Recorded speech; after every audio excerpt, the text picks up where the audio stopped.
ass with your dumb ass. All in the knot. Cool. Yo, welcome back to another episode.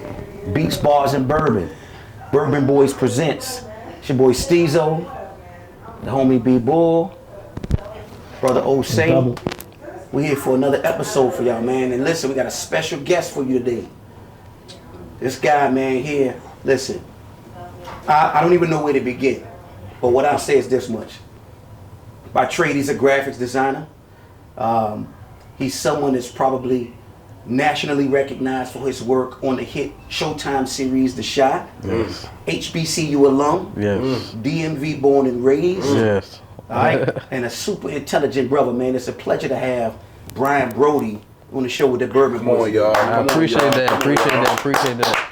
Appreciate y'all welcoming me to the show, man. Listen, man, we appreciate you taking time out of your busy schedule, man. You somebody that's traveling the nation, man, doing what you do. Most definitely. Your art speaks for itself, but you know the stories behind your art, the intellect behind you, is something that we're super interested in, and we think that our audience and those that tapped into us would appreciate and want to listen in on too. So, starting with that, man, listen, won't you talk to us a little bit about your background, you know what led to your passion for art, and anything else, just a level set.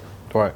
Well, first off, I want to start off by saying appreciate y'all for bringing me on here, and I love what y'all doing, creating a space for black men or anybody to come up here and talk about their creativity and their passion. Appreciate it, man. Absolutely. I appreciate that deep down. Yeah, appreciate that. To jump into like your first question as far as when it started for me, I actually had to think about like when I first started falling in love with like patterns, and a lot of that when I was younger. So my mother, she dropped out of high school in 11th grade.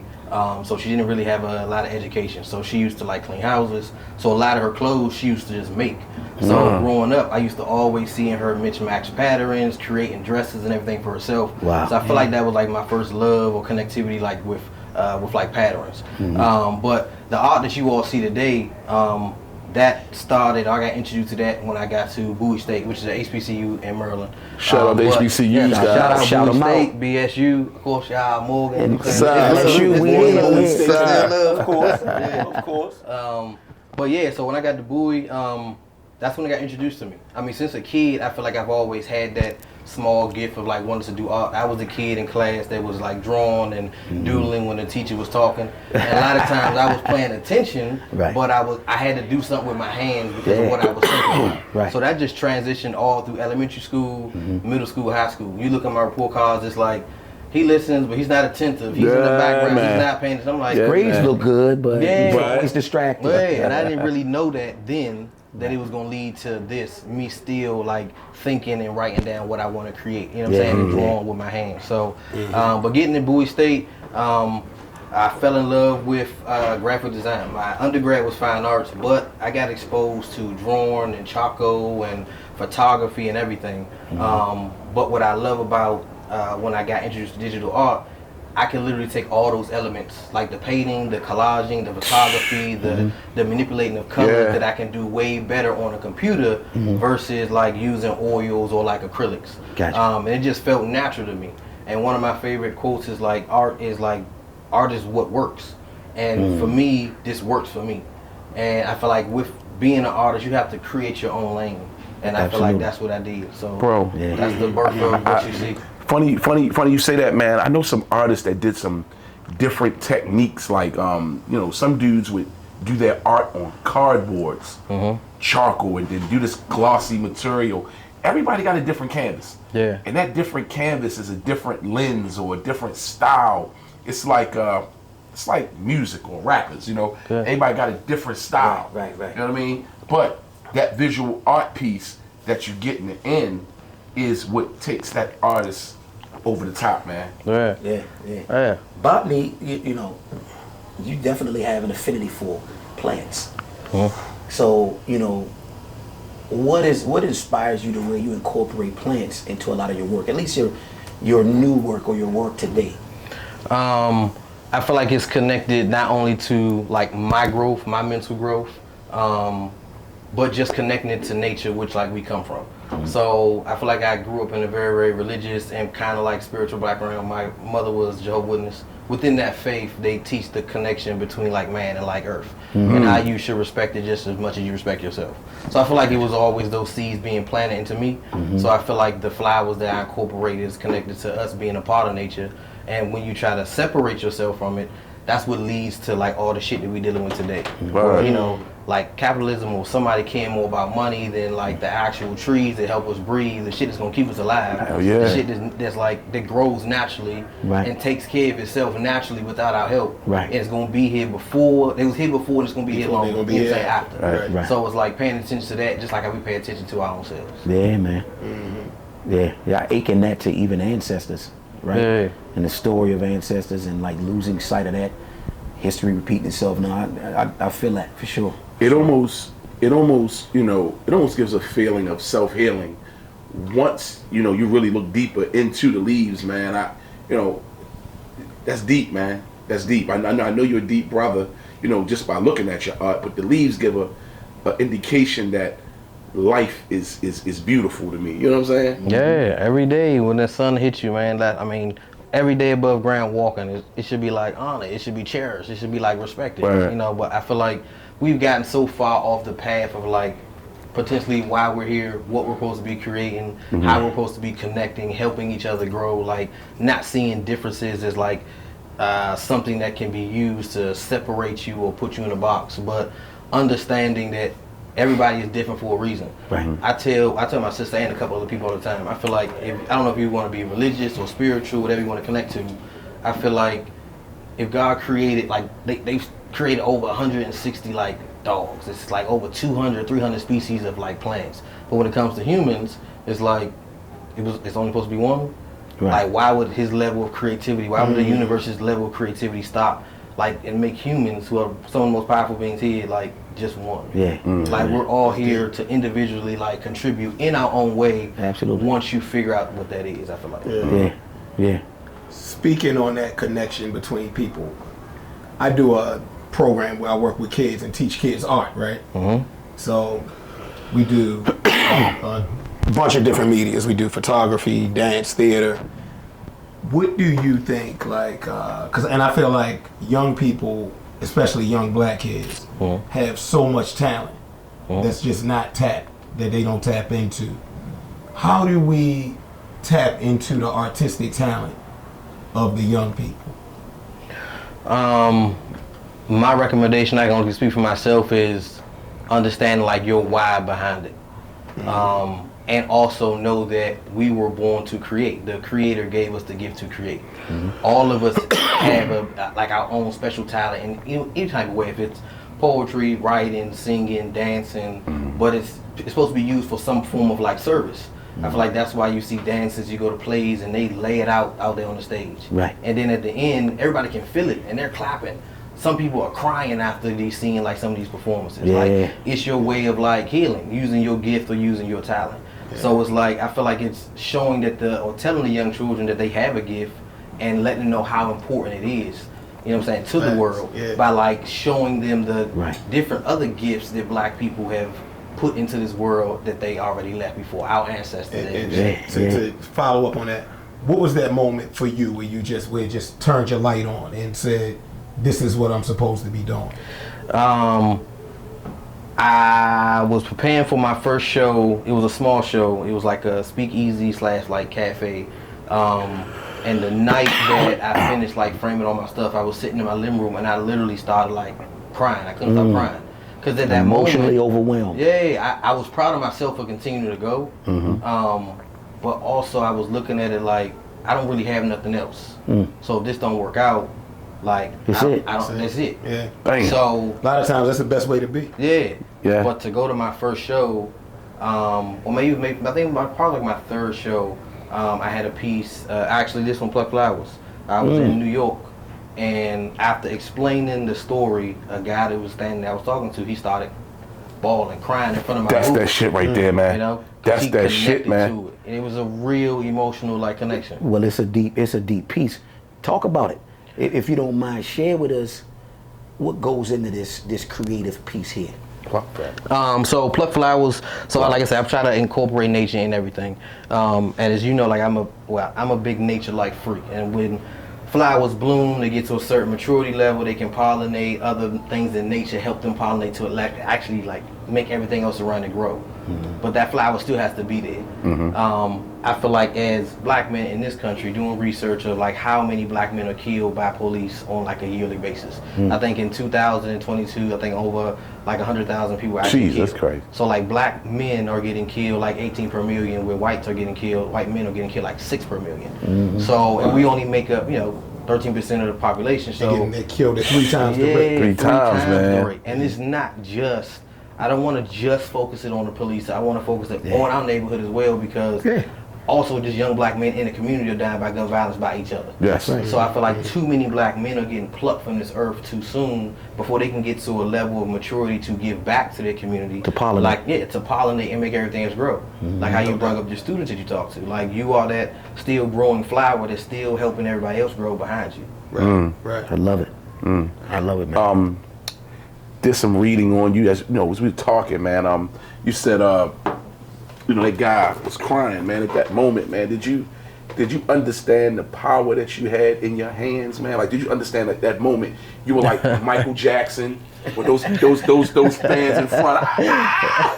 They screaming and crying, they losing their breath, they fucking falling all out the floor and shit. Did you feel that, man? Like, goddamn, man. Nah, I ain't gonna lie. I mean, it was an ego boost. You know what I'm saying? Right there in that moment, it gave me that, because I never expected that to happen. Right. I got this, grown man in front of me, crowd I don't know, from a different state, and he's like bawling. Damn. Because his brother was, murdered by the police, and the case was never solved. It was a relation. Yeah, so it hit. So that's like like that healing, that talk. Like I was able to talk to him.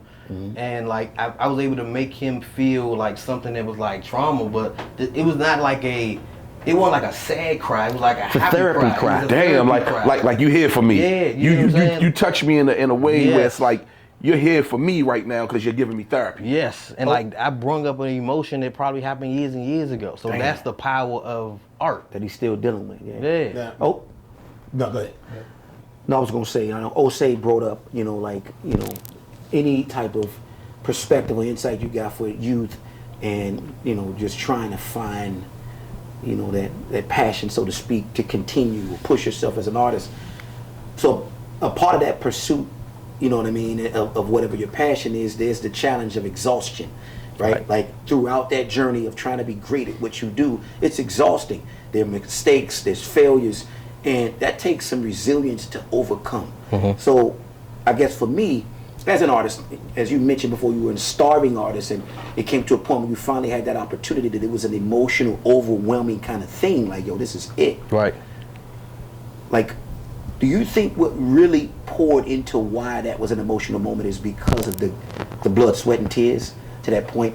And how do you think, for me, I guess in trying to understand it, like, how do you develop, a love for like that? Like, how do I grow to love, like, yo, the work is what it is. Appreciate the process. Right. To be able to appreciate the success type of thing. Right.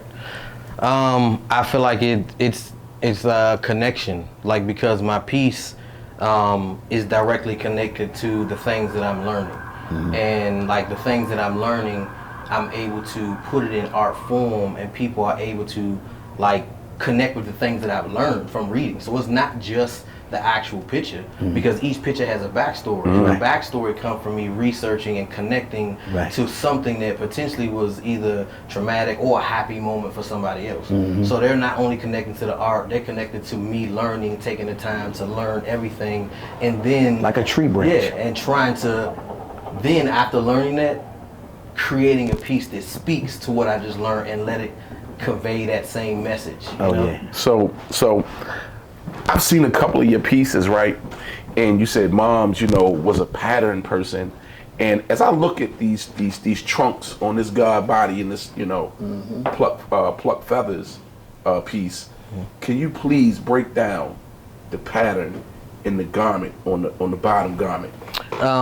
So that's also like, so when I first started, when I first started art, like my hashtag used to always be teaching with art, or I'm teaching with art. That's like my goal. because I feel like I learned from art from seeing one of my favorite artists' piece in the museum one time. Who was that? Who was the favorite artist? Deborah Roberts. Okay. So she's a Texas, originally born in Texas. I don't think she probably lived no more, but she had a piece on Joel Stinney Jr., who's the youngest African American who was sentenced to the electric chair wrongfully. I think he was either 13 or 14. Wow. And they electrocuted him, and he didn't commit the crime.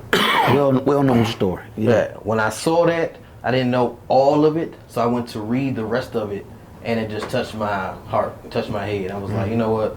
This is something I need to get back to.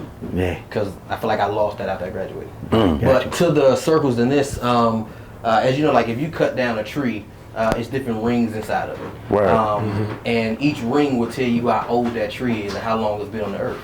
But then when you actually look at the actual condition of the ring, that ring can let you know like what was the weather going on during that year. Damn. Was it a fire? Was it snow? Was it wind? And that's what scientists can actually dig down and actually see that. Right. So I try to compare that as humans. We get older every year. We grow through all type of trauma or happy moments. Like we still have to continue to grow no matter what storm that we're coming in. So it's like that connection to nature to continue to grow, because you're going to keep growing, but you got to keep fighting. That's deep as fuck, man. Yeah. That's Let me ask deep. you this. So with any art, there's a side of it that's a natural talent, right? But then there's another side where there's a skill set. And so Technical skill, what's your exactly. So technically, like what did that marriage look like for you? Like marrying your natural talent to the technical side of actually being able to create pieces that when people see them, they're like, oh wow, this is fucking dope. Probably when I first got introduced to it, like I said, that natural talent of me like looking at colors and looking at patterns and knowing how to like mix them and match them and like based off of my eye, what I feel like would look good. But I didn't get introduced to this until I was in school. I feel like I was doing like the regular painting. I feel like if I was doing traditional mixed media collage, it might not have that impact, but who knows? It might. But like using the actual tool, my day job by trade, I worked in IT security, so I was dealing with computers all the time. So like learning different softwares, like I had to do that anyway, just working in my field. So to be able to learn this software and then know that, okay, I can use this software to basically create the same things if I was painting or if I was taking a picture, like it just combined. It was like that natural love of like computer programming and mixed media that merged like my passion to create and the this. technical skill. Yeah. Kind of just It's no rush like when that all comes together, is it? Like like learning it was probably the hardest. Even when I talk to people now, they're like, "What tools you use?" I'm like, Illustrator, Photoshop. They be like, "Oh, wow, I can't do it. I can't do it." And I'm like, "But for me, it grew over time." So, which is funny because, you were born to be an artist, clearly, right? This is where you are now. You are living your passion, but there's things that led you to getting into an entirely different field, right? As in IT security, things of that nature.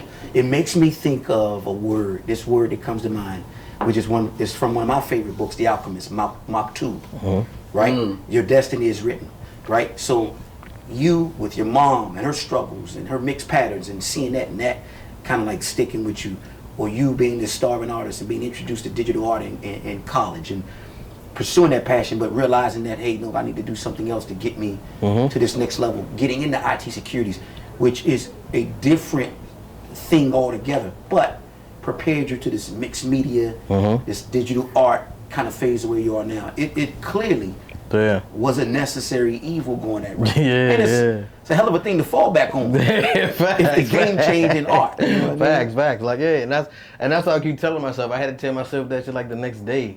Cause I was like, after I quit my job, I was on the edge of my bed just. Hey, let's give it up for being able to quit your job. Being able to quit your goddamn job. Being able to quit your job. Being able to quit that motherfucking job, man. That shit was pulling. And not even knowing how much brain power it's using like on a daily basis. Or the anxiety you feeling like a Sunday night knowing it's about to be Monday morning, you gotta be in the damn office. So mental fatigue. Yes, all day long. It's crazy, Brody, because I think, the art side of myself, and I think a lot of people who probably aren't in touch with it don't understand how engaged they are to shows or movies with the art in the show, like Good Times, Fresh Prince of Bel-Air, the new jump. The new Shy, of course. It is crazy. We're gonna get into the Shy. It is crazy being here with you because I'm watching the Shy, and I always was like, yo, the fucking art in this shit is amazing. And to not know you, and to be here with you right now, it's fucking nuts. But it's also like understood, right? Yeah. Like knowing you, meeting you, talking to you, the explanations behind your work, that shit all makes sense. Right. You know what I mean? Like is there a part of you that you felt that you, without interviewing, but interviewing for that part? Like I want to get into that. I want to get into the Shy, like not just like the end result, but the work that went into you locking that deal down. You know what I mean? Right. So it's crazy because when I first received the email, I got an email from a lady from Showtime. Name was Dominique. That's crazy. I actually thought it was like a scam. I thought somebody was bullshitting when they because I've always loved my art, but I didn't think that, and I had a feeling that okay, yeah, this might be good. I felt like I wanted to get on TV, and in my head, I'm like, I would love to be up there. You know what I'm saying? Somebody can see my art. So to think about it and then to manifest in that way is crazy. But I didn't think it was gonna come that soon. So I had just went viral because I did a piece. That part. Yeah, I did a piece of Stacey Abrams, and during that time, I wanted to bring like awareness to her campaign, what she doing, environmental racism, and pretty much all of the voter suppression going on in Georgia, and her trying to flip it. So I went to bed and I woke up one morning to all these alerts. And I had went from like 900 people follow me to like 20,000 people follow Jesus me. Christ. Wow. And that was the Lightning in a bottle. Hey, yo, time out. Let's give it up for them 20,000 motherfuckers that chimed in and knew that shit was fire, man. Come on now. One night I got an email from Showtime, lady named Dominique, and she was like, she didn't tell me the actual show. She was like, hey, this is Dominique from Showtime. I want to know if you're interested in working and doing something like for a TV show. And I saw it and I was like, I don't even know if this is like really, really real. So I kind of like let the shit on read. It was spam. I thought it was some spam, no bull. Wow. And because my day job, IT security. So I'm looking, I'm going to the email address, like where did it come from exactly? Is it .gmail? I'm like, I don't know who the X is. I'm like, I'm not gonna respond. It's like 3 days later, I don't know if it was God, universe, whatever, something just hit me, was like, go and respond to that email. Check that jump. Just say fuck it, just go do it. Yeah. So I went back, sent the email, was like, hey, nice to meet you, like, yeah, I'm interested, could you like tell me some more details, send me like a PDF, you know, what's going on. And then she fired back with like a real detailed like brief, like it said Showtime, The Shy, Lena Waithe, setting up a Zoom, and I was like, oh, this shit real. I was like, it's really real. Yeah, I was like, okay, so that right there, the I guess you can say like the amount of anxiety that hit me right there, because I feel like being an artist, like you have to believe in yourself. But then something like this that's gonna be on TV worldwide, I'm like, am I gonna actually be able to deliver like what they want, and not even what they want, like what I feel comfortable with my aesthetic and like staying true to me. So when people see this, they're gonna be like, okay, that's Brody's work. Brody shit. You know what I'm saying? Right. That right there was the first thing that ran through my head. So they set up a Zoom. They had like 3 different directors from Showtime in there, and we started like going through like what the timeline was, breaking down. They told me about my pieces, their favorite pieces of mine that they like. And it was like, these are the ones that we kind of like. So like in that vein, in this style right here, if you could do something, I'm like, bet. All right, like I can do that. Might have been the longest back and forth like process I've had, biggest project. I think it was a good 4 to 5 months long, like 5 months long. So in that 4 to 5 months, were you banging out other joints just in case they wanted it or needed it? Yeah, no. So I was doing extra designs, but I was keeping them in my bag. I wasn't going. Absolutely. So they was like they wanted 3. Like I was really creating like 4 to 5, and I was like, just in case they don't like these 3, I can just throw that in real quick. Because I was excited. I'm like, this is like a big ass deal. Like I'm working. You know what I'm saying? So, but it was also like the most challenging as well, because it was also a project where I had to essentially separate myself, Brody as the artist, and Brody like the commercial editorial like project for like TV. You know what I'm saying? Like what I felt like was dope got to them, and they was like, Actually, the first one I sent in, they was like, kind of a little underwhelmed a little bit. We was like expecting something. I was like, damn. Yeah. But you know, it was a reality check. Yeah. And it was a, like, bring that fire. It's also commercial. Yeah. You know what I'm saying? But that's like me as an artist. I'm a record producer, right? Mm-hmm. That is just what happens when the marriage between your art and corporate America coexists. Mainstream. Like you gotta and how did you deal? How do you deal with that as an artist though? Like how did that hit you? Because that's an ego hit. Because Erica Badu, the favorite. I'm an artist. I'm sensitive about my shit. About my shit. Yeah. Right. It was a gut famous punch. line. Yeah. It was a whole gut punch. After reading the email, wrote up a blunt, smoked that, sat back and like reflected like, damn, like okay, I need to dig like a little deeper. And I had to, and I reached out actually to one of my he handles a lot of my contracts. This guy named Matthew in New York. I reached out to him and I was like, this might be like one of the most challenging things we actually do. And he was like, bro, you gotta like just dig deep, like you got it. Like, and he told me to stop overthinking like the project. And I tend to overthink a lot. My brain always be on 1,000. Even sometimes I'm trying to go to sleep, like my brain won't turn off. Yeah, man. Like I had to like literally tell my brain like cut the hell off, cut off. Yeah. So I had to like basically dig All you deep. need is a little bit of Alfred Hitchcock, a little Twilight Zone. Man, I need them sounds in the background. Yeah. But yeah, so that was the adjustment that I had to do. Yeah, Right, yeah, right. for sure. So fast forward, you know, reflected, dug deep. Second piece.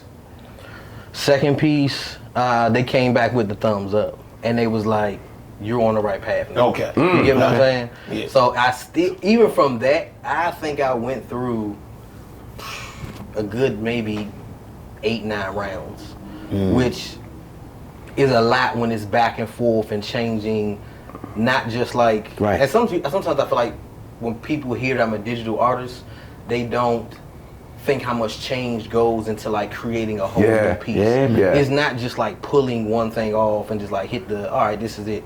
This button. Yeah, Boom. it's not that. It's literally rearranging everything, color schemes, patterns, how to pose, so it can actually like work. Right. So that took like, say, it was another like 8-9 rounds. So like it took like 5 months of like editing back and forth. Wow. How do folks reach you right now to get your artwork? So a lot of people follow my IG, which is at BBRODY04. Or you can go to my website, which is bbrody.com, and that's BBROADIE.com. So, I noticed from talking to you, you got definitely some activists in you. You got an activist bone in your body. Definitely in you, brother. Right. So, where does that come from? What's the origin of that? I'm gonna have to say my grandmother. Like my grandmother was an Eastern Star.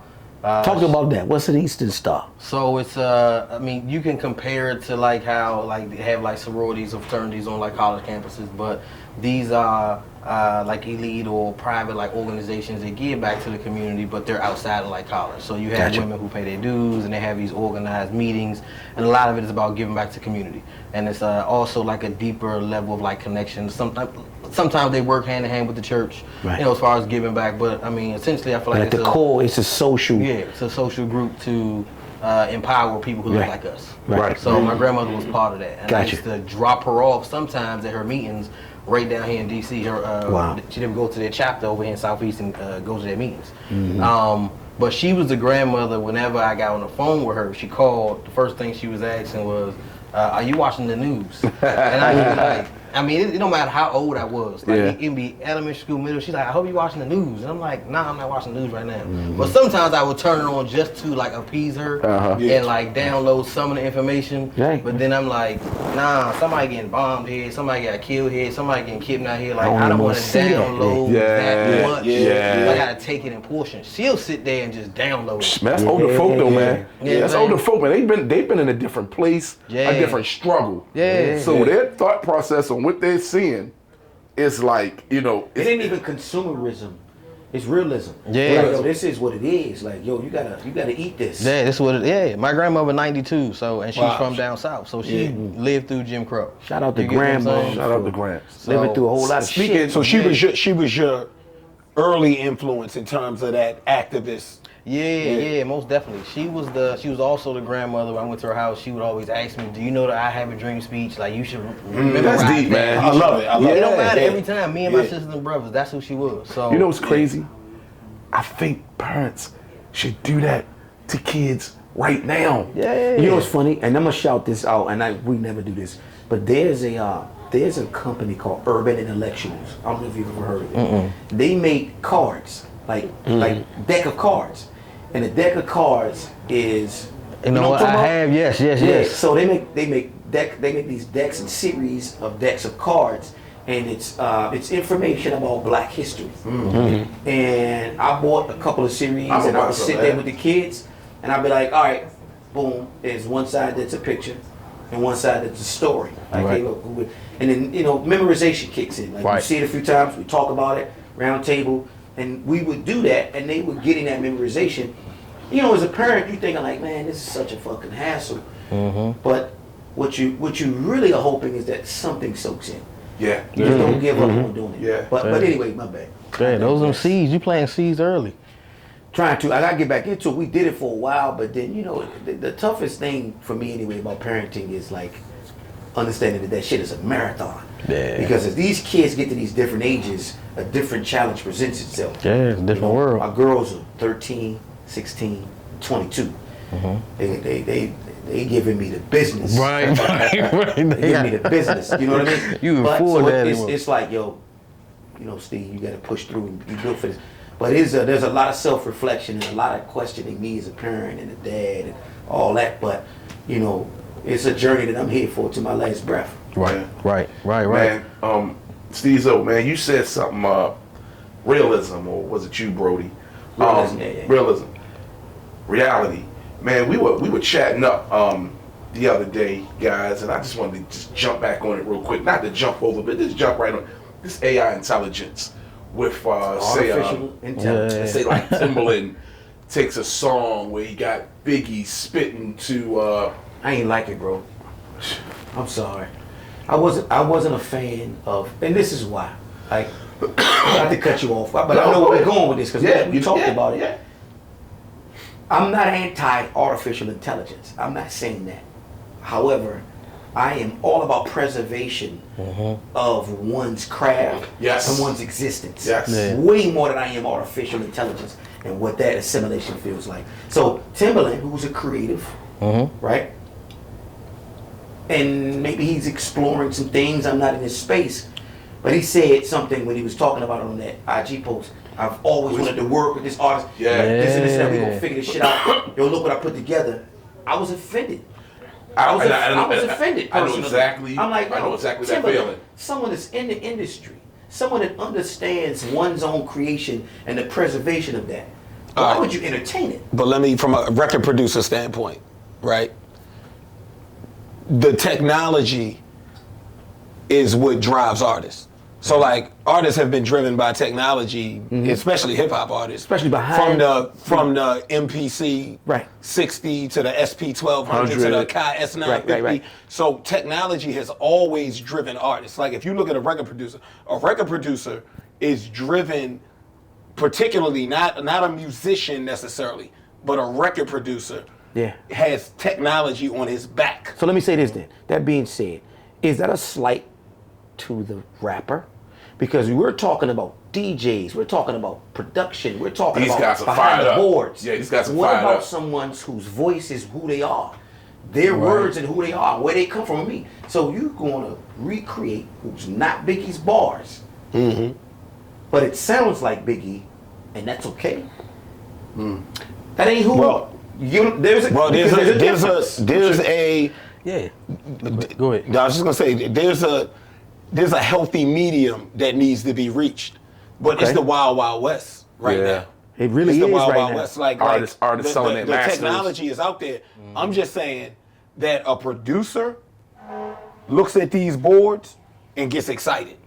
They get the new technology and they get excited. Yeah. So they ain't thinking, they just use it. They thinking like, how can I use this and add my creativity to it and come up with a product. So with that being said, what about the kid that takes his phone, got a beat on the phone, go in the closet, make a song, put it on IG, and gets 1 million streams. I mean, It is what it is. That's where we at. That's the current day we living in. Yeah. I mean, I feel like all this has been projected since y'all was probably kids, back to the Jetsons, looking at how technology is going to be so intertwined in our life.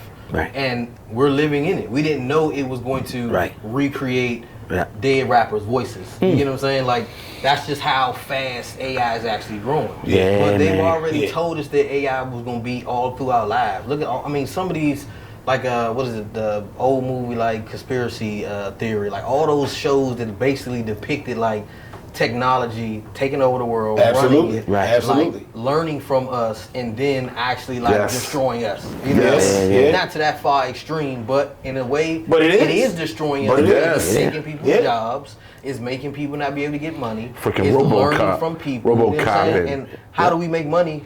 We have to work for ourselves and have a job. Exactly, and in the sense of speaking of the whole Timbaland Biggie thing, what I felt that he did was he took away from the legacy of Biggie by thinking it was okay to recreate his voice with someone else's bars. I'm like, that ain't Biggie. Nah. That ain't his bars. Man. So like I said, personally I'm offended, but at the same time I understand AI. I can't say if there will be a happy medium. I expect that there will be over time, but I agree with you too.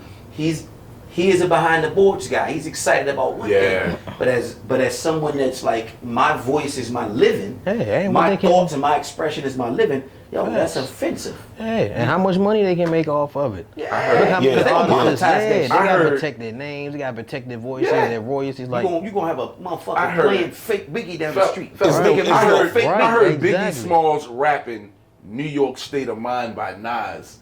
And I was just kind of taken back, like, I can't, bro. But why is that so freaky compared to other things that technology has infused itself Give me an in? example. Give me an example.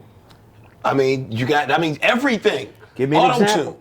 Because I and that just shit said went- Auto-tune. and that Listen, shit yo, went out. hold on, That hold on, shit wait, went out wait, like hold on. the Let me wind. finish. Let me finish. Auto-tune, okay. Auto-tune is not out like the wind. Because if you listen to 99% of the artists that are out, their voices are altered or through trumped. technology. Okay, so here's my counter. That's their voice that's altered. That's totally fine. You can alter your voice for whatever sound that you like. Yeah. And you can No, but monetize off it. the artist doesn't necessarily want to alter their voice. But guess what though? The labels are making sure that their voices are altered. But it's gonna come down. It's gonna come down to who owns Biggie's voice. That's It comes down to the business. Yeah. and That's the something thing. that is actually Yeah. one of my homegirls. Her name is Yasmin, and she has a company called No Hustlers Grill. Oh, the Hustlers Guild.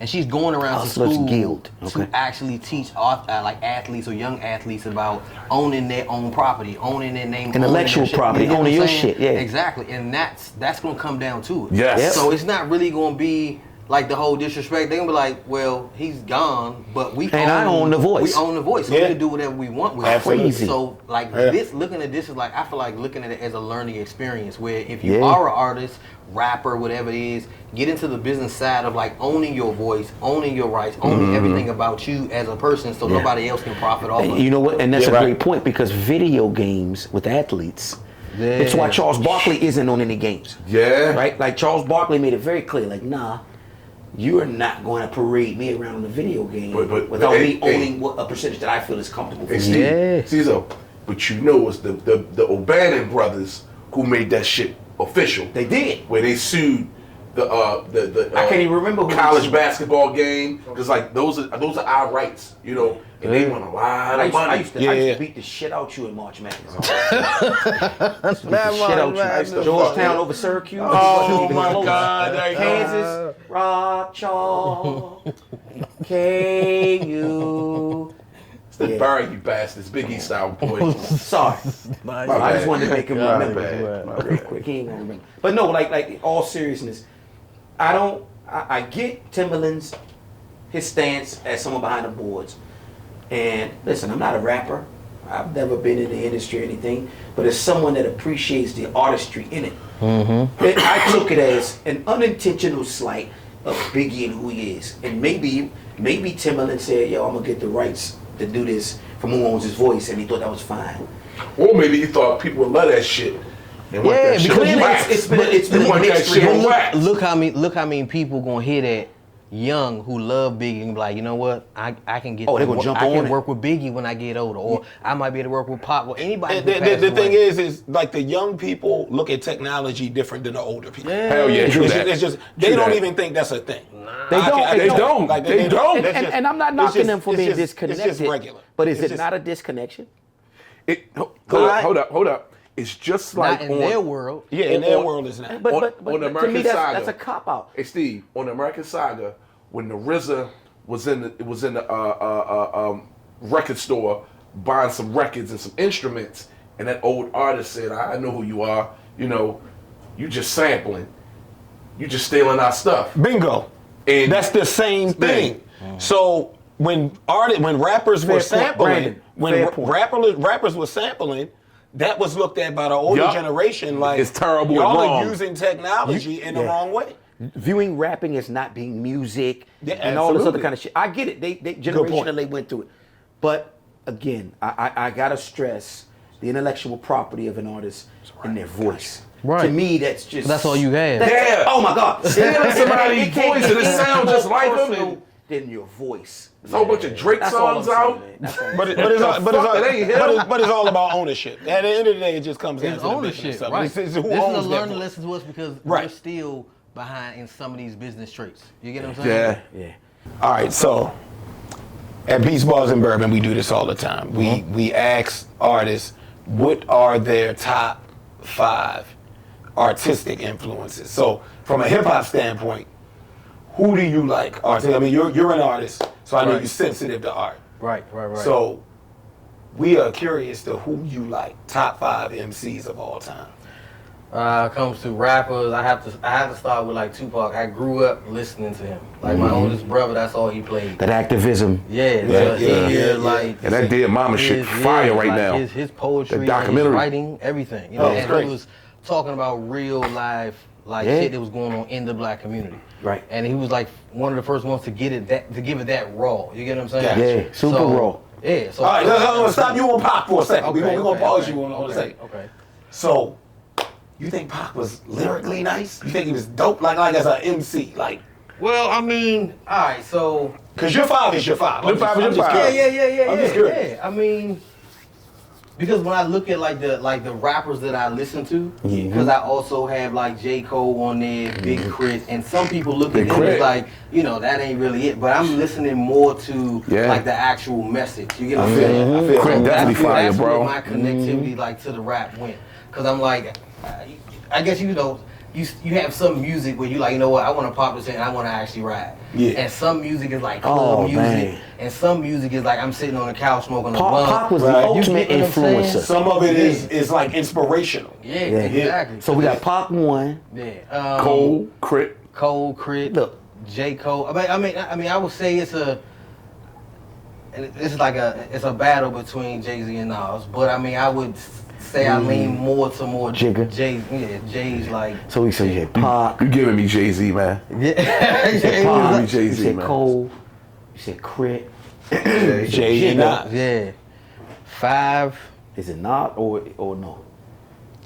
Hold on, that was 5. No. It was Tupac. You try to hold No, him it down. was Big Crit. Jay-Z, Edge, Nas, he just said. It was Crit, Jay-Z, Cole. J. Cole. Pac, J. Cole, and Nas. No, Jay-Z. Yeah, I mean, yeah, Jay-Z. Yo, did they just No. bully you into your 5? That's what I'm saying. Don't Like, let I'm them bully you I'm into your 5, I'm man. trying to think. I'm still thinking that 5. Brody. That's still. I might have to hold on to that one. I might have to hold on to that. Right, to be continued. Yeah, I gotta So feel that TBD space. on the 5th. Facts.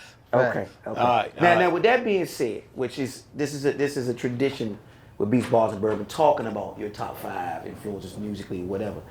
What's also tradition is trying to understand in your creative space what gets you in a groove. So when it comes to your playlist, your favorite cocktail, what do you get behind when it comes to creating? My go-to, like I said, it's always a blunt. But if I'm drinking, Say that again for 'em. it's always They a ain't blunt. listening. It's always a blunt. That's box it right there. Box it. That's box it. No right pun there. intended. Hey, trees. Yeah, trees. Yeah, look, Here we go. Hey, you gotta get it emotional. Right. But yeah, so I would go to Big Crit. I mean, because a lot of times when I'm creating, I'm not only creating from like myself, but also as like a black man, I'm creating from like our community. Okay. And a lot of times it's telling the story of our community. Right. And when you listen to like some of his, More conscious than people realize. Yeah, he might be one of the most underrated Yes, he is. rappers, I feel like. Yeah, Because of absolutely. what he's And actually producers. saying. Yes. Absolutely. You know what I'm saying? All around. So Okay. So you know, Crit is a go-to. yeah, Crit is a go-to. The J. The J. Cocktail. Give me an old fashioned. All day long, old One of the fashioned. oldest Listen, Smoke it. cocktails of all Smoke time. it or don't smoke Without even It trying, depends on without what even it is. trying, he's a bourbon boy. He's a bourbon boy. Official. He's Official bourbon boy. For sure. He's definitely a bourbon boy, man. Absolutely. Definitely a bourbon boy. Facts. I was taught not to toast with an empty glass. Empty glass. You need Yeah, to pull I up know there. that. I need to pour. Hey. Pour. You right. Yeah. No, that's super dope, man. Listen, Brody, pleasure having you on the show with us, man. I mean, talk about what you got coming up, because I know you're a man that's all over this country. You move Yeah, New yeah. York, Atlanta, Houston.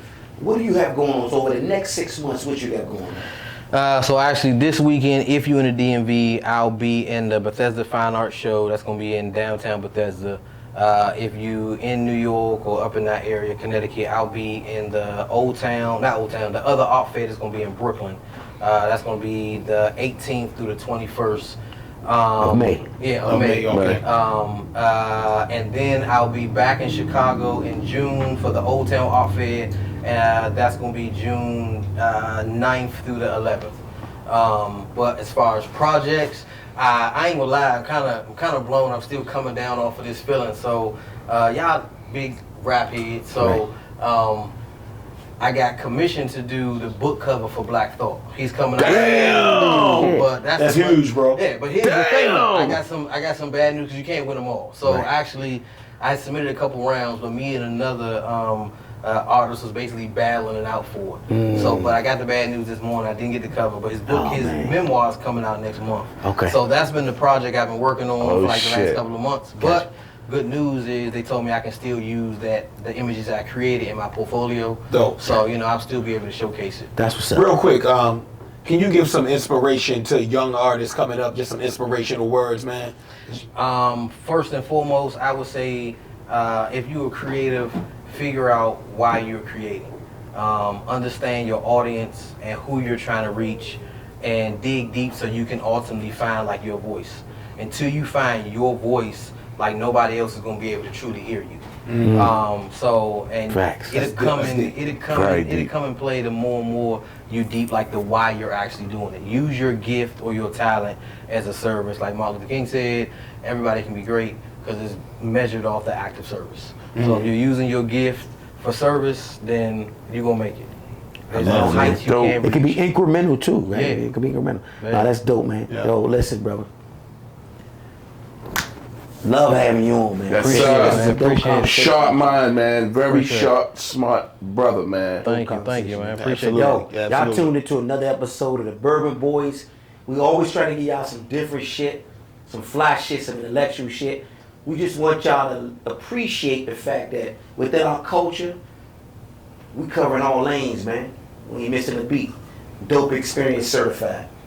Beats, Bars, and Bourbon. June 10th, don't forget the Metro Bar. Be there. The anniversary, Be square. the 50th anniversary of hip hop. The brothers. Metro Bar, DC. #1 rated outdoor bar in Washington, DC. Hey. It's gonna be crazy. Crazy. Good show.